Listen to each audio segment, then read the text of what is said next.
Should anything happen tomorrow, go and hold Wike responsible. Nyesom Wike, Minister, FCT.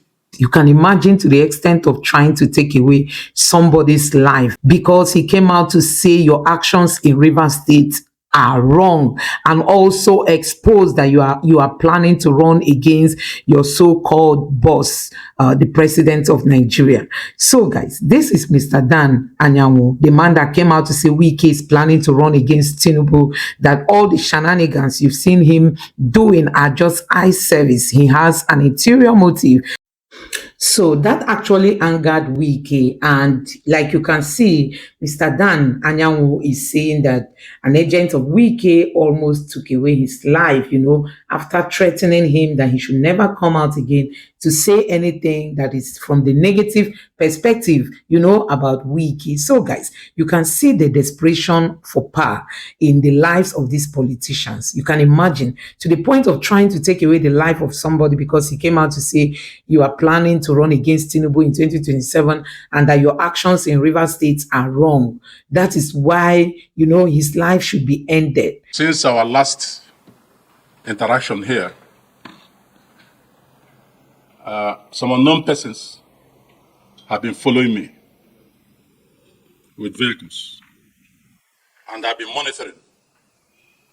But the thing came to a head on Friday when I was physically confronted. So this is a threat to the life of Chief Dan Anyanwu, my humble self. I am constrained to bring to the notice of the Nigerian public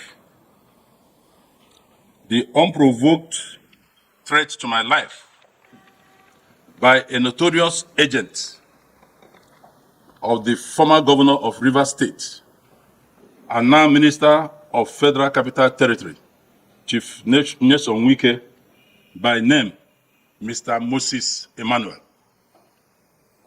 This bloodthirsty killer brazenly confronted me at the pastry shop, Transcorp Hilton, where I was having snacks and coffee with my friend Aliu. He said he wanted to, when he came, he said he wanted to speak with me. Not having known him before, I demanded to know what he wanted to speak to me about. He insisted he would like to speak with me, and I offered him a seat to sit down. He introduced himself as a brother to Chief Nyesom Wike and began a threat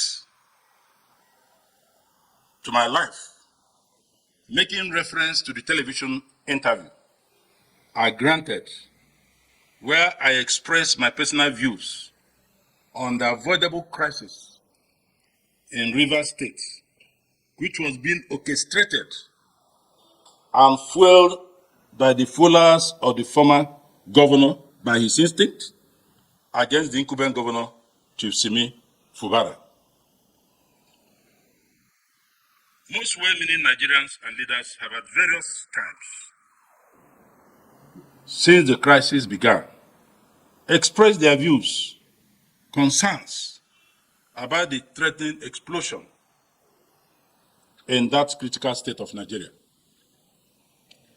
I have, in all my political life, intervened to the best of my ability on any issue that is likely to destabilize our fledgling democracy. I have never sat on the fence where issues of national interest are concerned. In that manner, I raise my voice, as I have always done, in other issues that border on national unity and stability.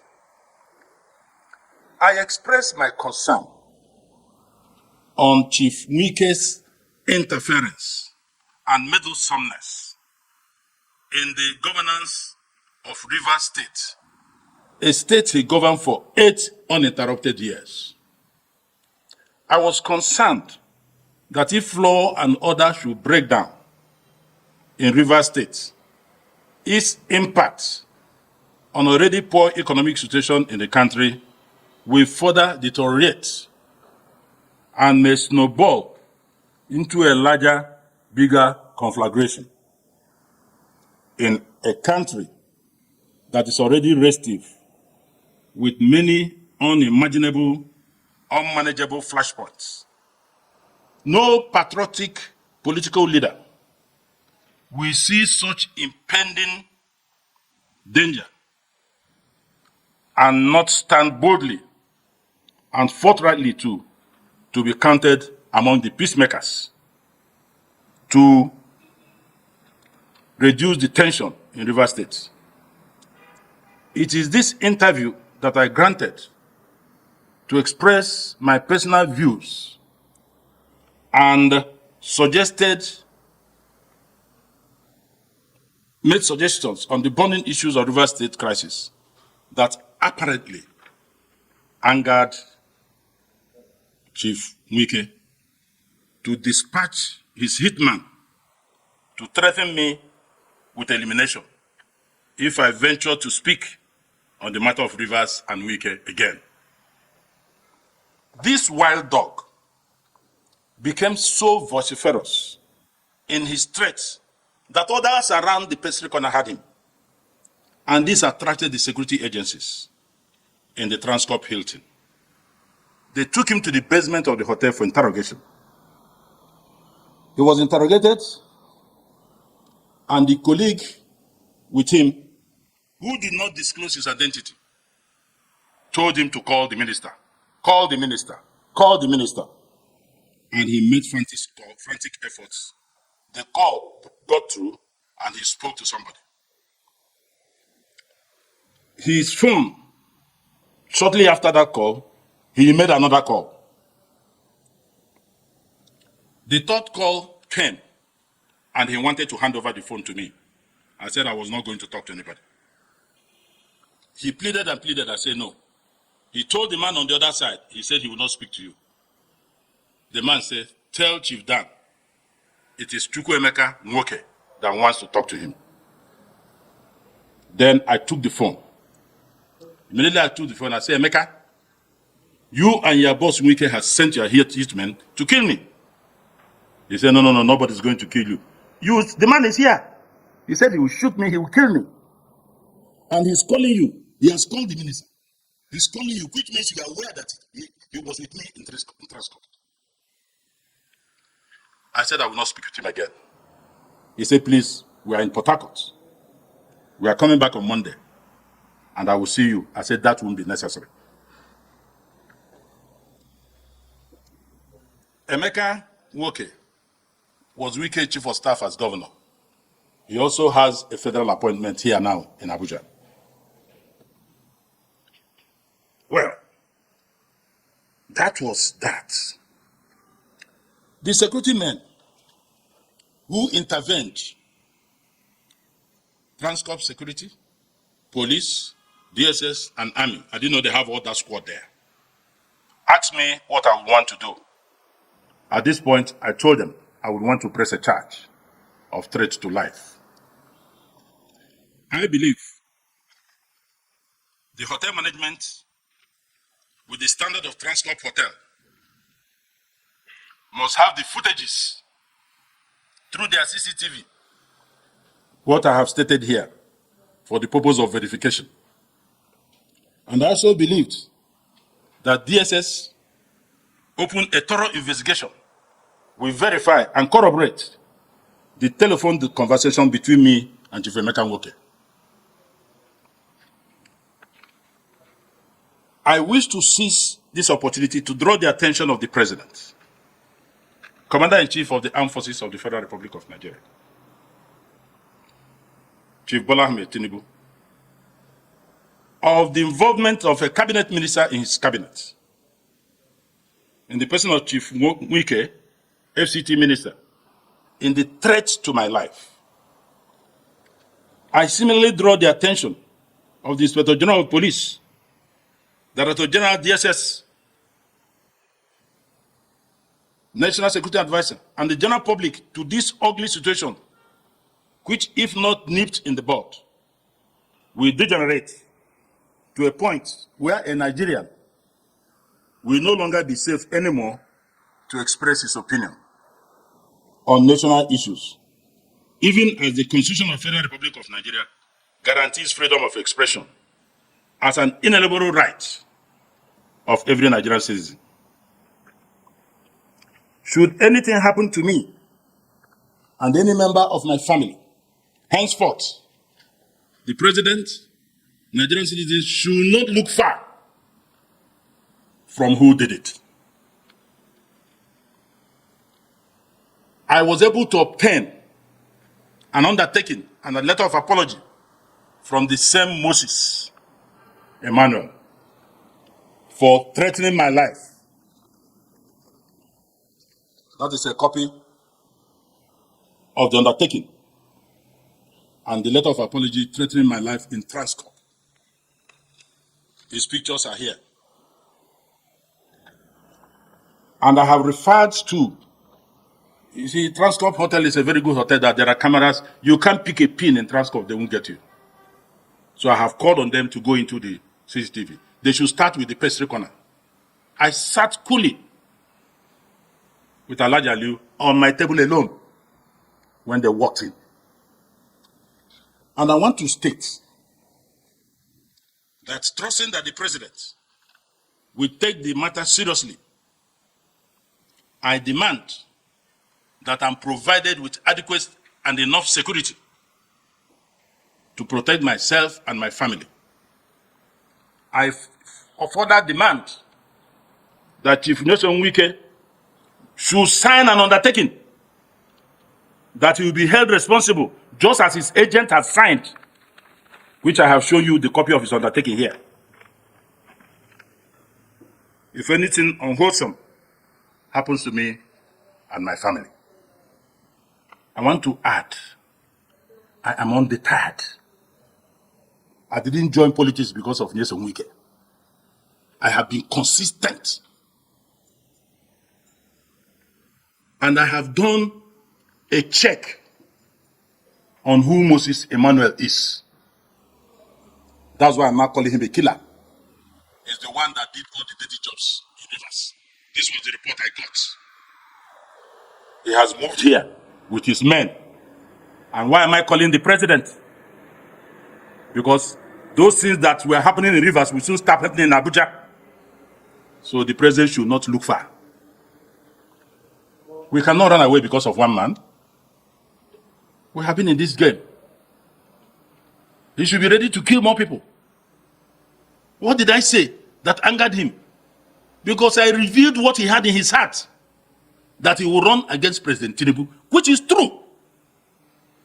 If I lied, you come out and say, Nigerians, don't mind that, he's a liar. I will not run against Tinubu. Why have you not denied it? You decided to use Gestapo tactics as a response. Come and say I lied. I will give more information. I have more on that. You will run against him. Come and deny it. Even as I'm talking to you now, vice presidential candidates have been penciled. I don't talk anyhow. I know what I'm saying. They are from the north. Is that your pen? Come and say it's not true. Then I will make references and produce facts. That shouldn't anger you to the point of taking life. So the report I got about Moses is that he is a killer. In fact, one of the guys said that he's the one that pours champagne and whiskey in his cup, in his boss cup, when they want to laugh in a joke. That is the man that confronted me directly in Transcorp, in an open place. I am not talking fabu. I have called the security agencies, go and take the footage. You will see it in Transcorp.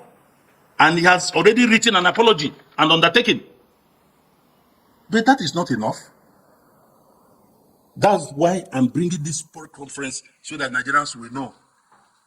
I had option to keep quiet, but everybody I spoke to say no, let the public know. Should anything happen tomorrow, go and hold Wike responsible. Nyesom Wike, Minister, FCT. These are his boys. And even as I have mentioned his name, Moses Emmanuel, when you go out, all River State people you know, and ask them who is Moses Emmanuel. It was the guy that confronted me uninvited and said he will shoot me, I will kill you. So that is what I want to tell you. But don't say that I'm running away. I won't run away. I will continue to speak the truth. This country belongs to all of us. It's not because of what I call relativity to time and space. You got somewhere. You think you are the only one loved by God. The fact that you succeeded doesn't mean that others are foolish or stupid. It is relativity to time and space. So that is the guys, information like I'm I've giving just you. said, what these And I want the politicians public to cannot know do this, does not exist. that Don't Wike forget sent how his hitmen Bola Ige's life kill was me ended on in Friday Lagos between the just for hours of 2 o'clock political, and 3 p.m. reasons. So this country is just becoming something else. These dictator kind of leaders we have, emperors who do not want people to air their views. You talk, you die. That is where we are in this country. And all that he revealed, how this guy came to him and, threatened him. Honestly, we are seeing all this happening in the country. And most times you see the leaders of this country quiet. They will be quiet. Even now that this man has come out to say this, what will Tinubu do? Don't forget, this was how they tried to blow up a hotel in Rivers State. And the governor of Rivers came out to cry out that, members of the House of Assembly were in his state and in the hotel where they lodged. They almost blew up that hotel. Until today, the police never came out to speak on that topic. So guys, it is very, very wrong looking at what is happening in this country. And that is why we need leaders who we can trust. We need leaders who are patriotic. We need leaders who have the concern of the Nigerian people at heart. So guys, you have seen it for yourself that these leaders, what they cannot do does not exist. Honestly, these so-called leaders, they are desperate for power. They are desperate for political positions. They are ready to do anything to get there. And it does not even bother them. The image they have out there, it doesn't bother them. So you can imagine somebody coming out to say, Wike wants to end my life because I exposed his plans and because I faulted his actions in Rivers State. And that is just what is happening. So guys, you have seen it. Honestly, Nigerians are not happy with these leaders, they know, and they are worsening the situation by taking this route because we want a country we all can be proud of. We want a country we all can believe in. We want a country where Nigerians in the diaspora can feel safe when coming home, and they would rather desire to come and, have their retirement in Nigeria than to spend all their lives in abroad. And that's the kind of country we all are yearning for. But you can see that these politicians are the one pouring sand in our gari. And that is why we must rise up to say no to all these draconian kind of leaders that we have that don't even care about the consequences of their actions and their words on the economy of Nigeria and the country at large. So guys, let me know what you think about this in the comment section below. Please don't forget to subscribe to the channel and turn on the notification bell. Thank you.